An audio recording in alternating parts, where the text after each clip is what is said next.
really, really desperately hope that you will not be able to hear the fan out in the hallway. Should I close the door?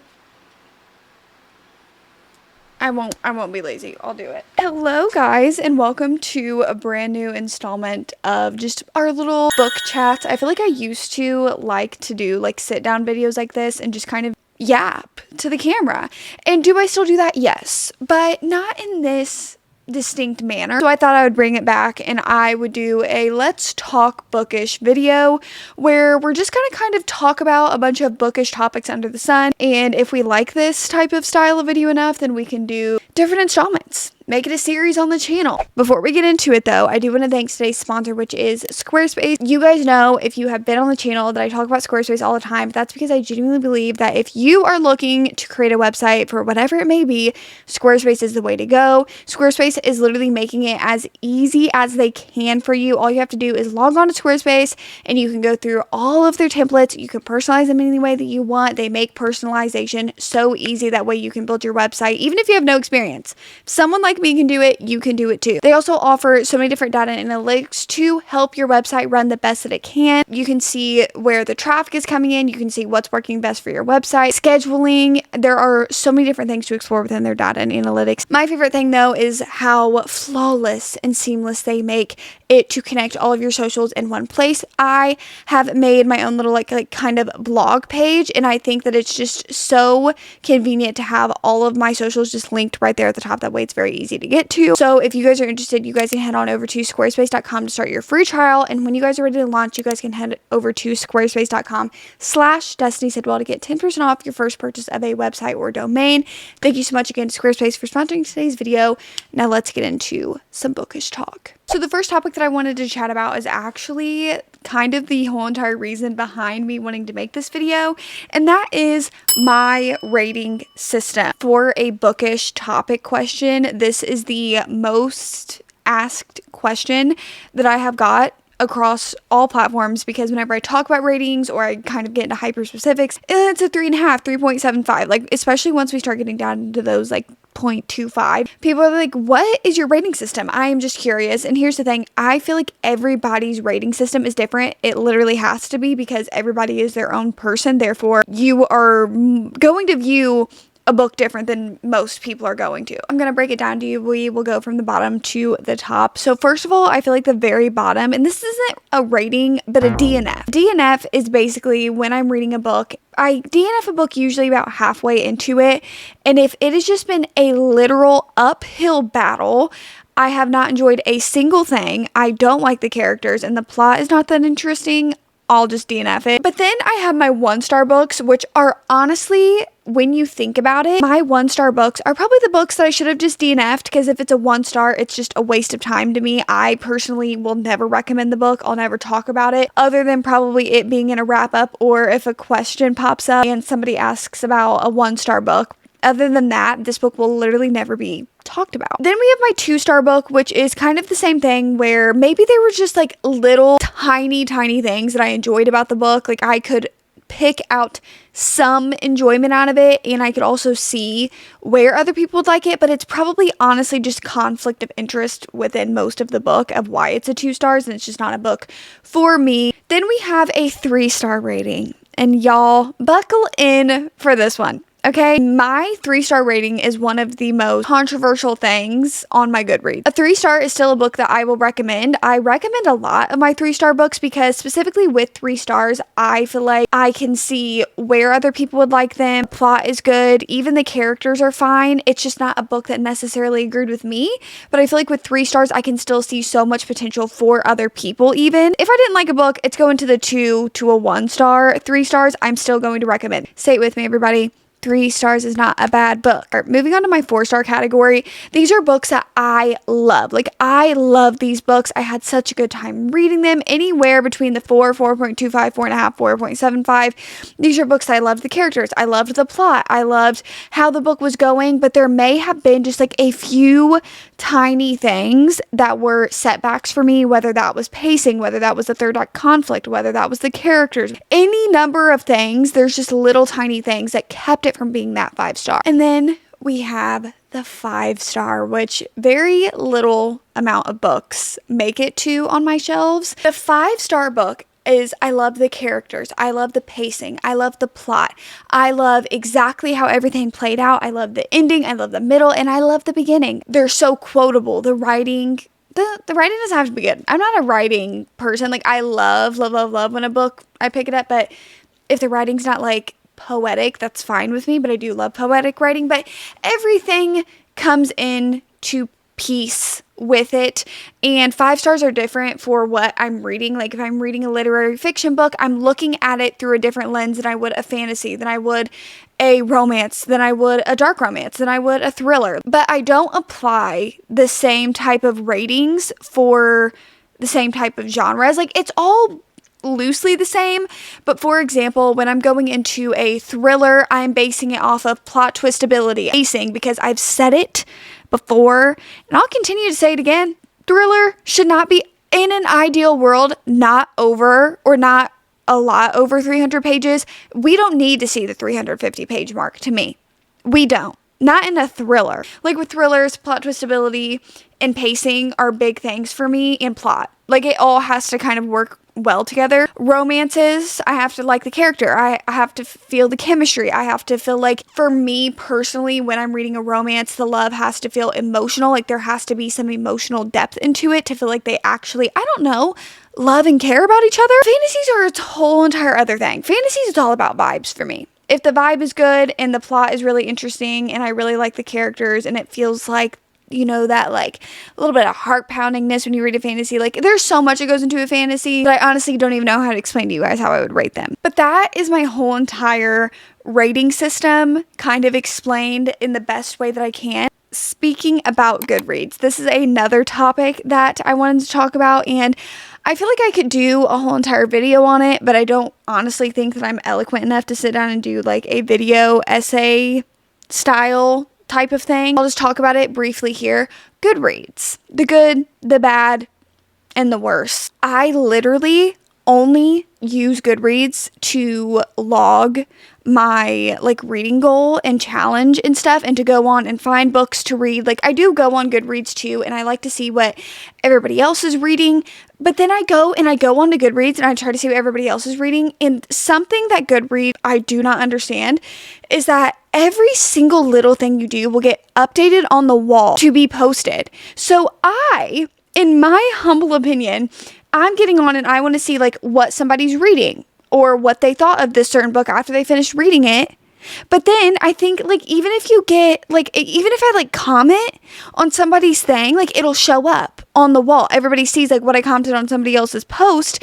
And I feel like we just need to refine it to the homepage to just be, hey, somebody's reading this right now. This is what, oh, they just finished it, and this is what they think of the book. This is what they rated it. Like, I feel like it would be a lot less chaotic for my brain, and I would spend a lot more time on Goodreads because, you know, if you're running a social media app, I feel like you want people to spend time on it, even though that's probably not the best for our brains. That is one thing. It's just so chaotic to even, like, interact with people on there, I feel. Second thing is that the prehistoric nature of the app is still mind-boggling to me, especially since I feel like since 2020, the book world is like booming. Like, it's literally so many people have got into reading. So many more people are, I feel like, using the Goodreads app. Like, you have to, I want to see some charts from before 2020 to 2020 to now, how many more people have started using the app. And something that does not make sense to me is how, as a developer of the app, that you don't see more people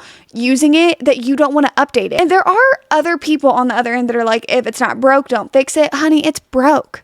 It is broken. Too chaotic. It's giving old. It's giving old. It's giving, I'm going to the library when I was in high school and I was trying to look up to see if they had a book. Some people, that may be very nostalgic and comforting. It doesn't bother me too much, honestly. I am over here complaining about it. I would just like to see it more modernized. I'm not even saying you have to change the app icon. I'm just saying that most of the time, honestly, I'm using the desktop version of Goodreads because it's a little bit better than the app. The only thing I use the app for is I'm like, oh, yeah, I'll put that I finished the book. That is the only thing that I'm using the app for. I swear I navigate Goodreads better on my laptop. How long and how many years before me, during this, and after will we continue to beg Goodreads for half-star rating, 0.25. How hard is it? It's probably a lot harder than we think, honestly, because when you think about it, like when they average out the author's ratings, they're just kind of using it in a rating system of like 1 to 5 star. Still, and I want a DNF button. I want a DNF. I want to be able to have my DNFs. Like, I know that you can make shelves on Goodreads, and I have tried to do that before, but it would just be way easier for my brain if I could just go click DNF and then it organizes it into shelves. And I wish that we also had shelves that whenever you press a book is read and then you give it a rating, it goes to its own shelf. So there's like DNFs, 1 star, 2 star, 3 star, 4 star, 5 star shelves, because it would just be so much more organized. Like, it would do something to my brain if it was a lot more organized on the app. I feel like there's a lot to get done with Goodreads and for it to be a lot of like a much better app. But here's the thing, and why I kind of feel like Goodreads would never change its ways, and that's because we all use it anyway. And I know what some of you guys will say, Destiny, Storygraph has, I know, I've tried to use Storygraph so many times before, but if I think that Goodreads is slow and does not do well, Storygraph is even worse. I will continue to use Goodreads because I have tried to enter in data into that app, and I have literally slammed the laptop in frustration on multiple different occasions trying to do it, that I've given up. And if you guys ask me, Destiny, what do you do if all you kind of do is like go on Goodreads and you just like update, oh, I'm reading this book, and then like you have your reading challenges? Because I will never let go of that reading challenge. It keeps me accountable, and I like it. It's motivating to me, and I like logging in my books. It's very satisfying to my brain after I finish a book to see the reading goal. Like, it's just, I'm never giving that up. But if you're asking me, Destiny, what do you do? I literally created, and I've showed it many times on my channel, I have created my own page and table on Notion where I put in all of this data myself. Like, every single month I put in rating, find the average rating of the month, the pages read, the genres. Like, I have them all of my books tucked away in their own little data system within my Notion because I need it so bad. But honestly, I just use Goodreads to like track my reading on the app, and that way like you guys can see it and we can interact about the reading. Other than that, I do not use Goodreads. Also the social aspect, but not making it social, just making the homepage less chaotic, then I would really, really enjoy that as well. But we don't need to make Goodreads into a social media app. No, I want it to stay how it is, just less chaotic. I was about to say, is that too much to ask for? Honey, I think you just blabbed on for 10 minutes about everything that they could fix. I think it is a lot to ask for. Next on the topics list that I feel is a pretty big topic, are Kindles worth it? If you're a reader or if you're getting into the book world, you may or may not know what a Kindle is. A Kindle is just an e-reader. I have a Kindle Paperwhite, I think. I don't know. I can link it down below, the Kindle that I have. I've had it for some time now. I've actually went through a few Kindles. I used to have the Kindle Paperwhite, and then it like malfunctioned and never turned back on. So I got a different one. Lost that one on an airplane. Now I'm rocking with the one that I have now. And I love my Kindle personally. I absolutely think Kindle is worth it. One, you can get the Kindle Unlimited subscription, and I think that that's worth it in itself because there are so many books, even popular books on Kindle Unlimited that you can find, or even like indie authors that you can find on Kindle Unlimited. Like, there are some gems on Kindle Unlimited, and I forget the exact pricing. I'm gonna have to look it up, but you pay that monthly and you get the entire catalog of Kindle Unlimited books. It was the thing that I was most excited for when I got my Kindle. But also, I use my Kindle a lot. I use Libby, which you can download the Libby app. Not sponsored. You can download the Libby app, and it's through your library. So you put in your library card and you can do like digital loans. I read on my Kindle through the Libby app, and I love it. I love taking my Kindle instead of like taking books everywhere, mainly for traveling. Like, when I travel places, do I still take a few books? Yes, but lately I have been like throwing my Kindle in everywhere. Me and my Kindle are stronger than ever, okay? You can guarantee that I have my Kindle on me at all times. It's like a comfort thing for me. If I'm sitting there and have any downtime, sitting there and reading on my Kindle that is detached from my phone, because you can also get the Kindle app. But it's just way better for me instead of just scrolling through social media or doing something that is probably going to mentally affect me negatively.